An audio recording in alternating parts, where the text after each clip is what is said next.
भक्ति, भजन और प्रवचन के अद्भुत संगम में डूबने के लिए सब्सक्राइब करें आस्था टीवी के YouTube चैनल को और ताज़ा अपडेट के लिए बेल आइकॉन पर क्लिक करना न भूलें। लीला भगवान से प्रेम कराती है। जब प्रभु की कथाओं को सुनते हैं तो सुनने से प्रेम बढ़ता है। भगवान की कथाएं, लीलाएं भगवान के निकट पहुंचा देती हैं। और जब निकटता पहुंच मिल जाती है तो प्रभु की कृपा, प्रभु में मन लगने लगता है। क्योंकि आप सब जगह मन लगा सकते हैं, लेकिन प्रभु से प्रेम करने में ये मन इतनी आसानी से नहीं लगता। दुनिया से लग जाएगा। आप देखिए परिवार से में कितना प्रेम होता है। एक जगह ठाकुर जी हो, एक जगह परिवार हो, तो हम सबसे पहले परिवार को चुनेंगे, इतना प्रेम होता है।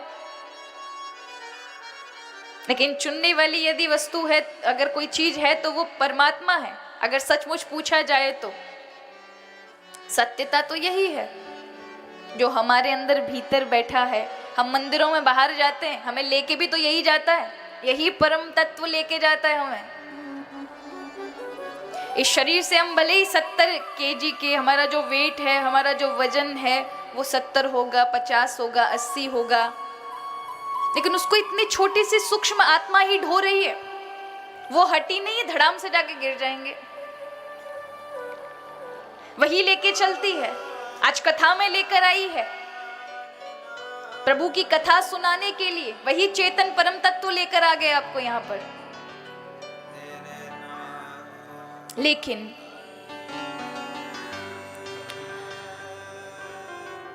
आप दर्शन करें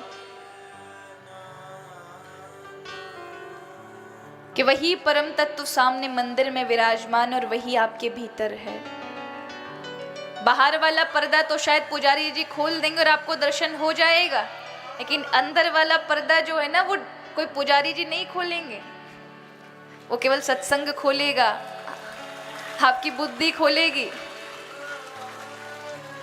बुद्धि को समझ बैठ गई तो वो अंदर वाला पर्दा खुला नहीं, तो फिर सब घट मेरा साइया, अज खाली घट नहीं कोई, बलिहारी वा घट की जा, घट पर घट होए।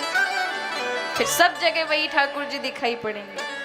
फिर उसी परम तत्व का आनंद जब मिल जाता है तो फिर सब में भगवान दिखाई पड़ते हैं।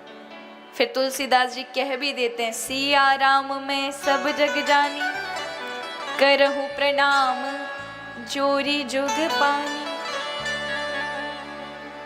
लेकिन उसके लिए सत्संग की बहुत आवश्यकता है, क्योंकि बुद्धि जब तक स्वीकार नहीं करेगी तब तक महाराज आप प्रभु से प्रेम नहीं कर सकते। कर सकते अभी दुनिया में आप बुद्धि को नहीं चलाते। अब जरा विचार करें, दिमाग और भावना बहुत अलग विषय है। आप परिवार में कभी बुद्धि नहीं लगाते, लगाते हैं क्या? आप व्यापार में बुद्धि लगाएंगे, दुकान में बुद्धि लगाएंगे, कारोबार में बुद्धि लगाएंगे, लेकिन व्यवहार में भावना। लेकिन यही गलत है। हम भगवान में भी बुद्धि ही लगाते हैं, भावना नहीं लगाते। भगवान ने दिल और दिमाग क्यों दिए? दिल दिया अपने लिए, दिमाग दिया आप व्यवहार करें, लेकिन हम उल्टा कर देते हैं। दिल लेकर आते हैं पूरे व्यवहार को और भगवान से को बुद्धि से देखते हैं। अरे वो परमात्मा है तो दिखता क्यों नहीं? इतना सब अनर्थ हो रहा है, वो कैसे सह लेता है? इतने आतंकवाद हो रहे हैं, इतना सब शोषण हो रहा है, इतना सब कुछ हो रहा है, परमात्मा है तो ये सबका दंड क्यों नहीं देता?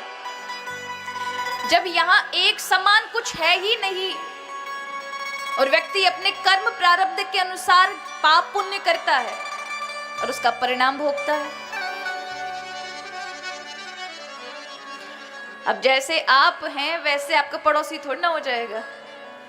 जितना आपके पास धन है, हो सका उसके पास अधिक हो, उसका प्रारब्ध, उसका भाग्य। अब आप सोचें ये तो अनर्थ हो गया, ऐसा नहीं है। उसके कर्म के विधान में सब कुछ लिखा है। ये जितने भी, क्योंकि कोई पहली बार ये अधर्म और धर्म नहीं चल रहे, ये सृष्टि की प्रक्रिया, प्राकृतिक चीजें हैं। न्याय तो अन्याय भी है, धर्म है तो अधर्म भी है।